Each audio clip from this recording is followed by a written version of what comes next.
You want to win a gold medal? Can none stop you? But for Adolf Hitler, the Berlin Games symbolized his opportunity to show the world the superiority of the Aryan race. Jesse found himself in the center of the controversy. Under the Hitler regime, we must not go to these games. Don't listen to any of them. Get on over there to Berlin and beat those Nazis. This is our shot. We get some payback in their house.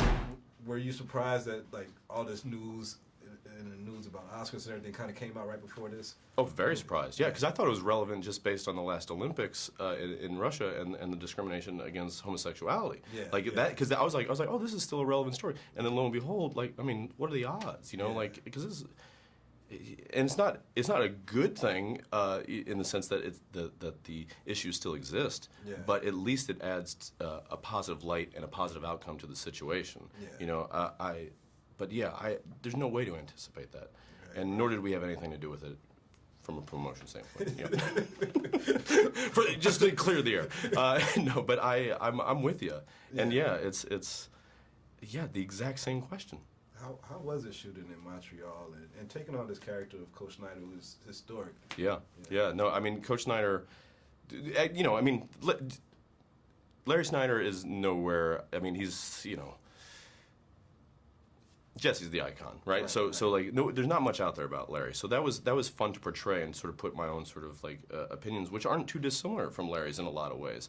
And even the relationship that Stefan and I forged through the making of the film is not too dissimilar from, you know, because it went from, you know, I'm older, you know, and done a little bit more. So like, there's a certain amount of Stefan that has to sort of like, you know, like they're gonna shoot my coverage first, you know, like, you know, or whatever, or my call time's gonna be a little later. And then that slowly, you know, sort of shifts into being, you know, a mentoring thing. Like, here's the way I conduct myself on set. And the next thing you know, they become, you know, the characters become, as they're in this crazy situation, Larry and Jesse become friends, and a friendship that lasted the rest of their lives. I anticipate that being with Stefan and I, because I know there were numerous times throughout the process that we were like, I can't believe this is happening. How did we get here? How did we get here? And it was even more profound, less in Montreal, but when we were in Berlin and shooting in like the actual, you know, city and the stadium where this all happened. I mean, the scene that when Jesse Owens, after he wins his first gold medal, goes upstairs to meet, you know, Hitler, and Hitler's not there, and Goebbels has to tell me to leave early because of traffic. That happened. That happened. He used that BS excuse way back then. Also, like, he doesn't, like, he's not going to get, like, you know, come on, bad traffic for Hitler.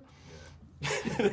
But we shot that scene in the place where it happened. Like, that's like, I would have paid a lot more attention in school if I got to do that kind of stuff.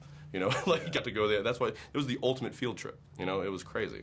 And lastly, you've done a lot of impressions on Saturday Night Live with Mitt Romney and Vice President Biden. Mm-hmm. When you look at the candidates now, who do you think is going to be the most fun to impersonate if they become, even in the race? Like, out of the candidates, who do you think is the most fun to impersonate? Gosh, I mean, it's been really fun to see Larry David play Bernie Sanders. You know, it has that same, you know, quality of like when Tina plays Sarah Palin, which possibly I could see maybe happening tonight if they can get to the studio in the snow. But that one really tickles me. You know, but yeah, the cast is doing great, and there's, you know, lots of clowns in that car these days. So it's yeah, it gets better and better as the stage gets higher and higher as we get to November. So I'm looking forward to the whole thing. Can't wait for Angry Birds and can't wait for the Detroiters. So. All right, there you go. I'm with you. Me neither.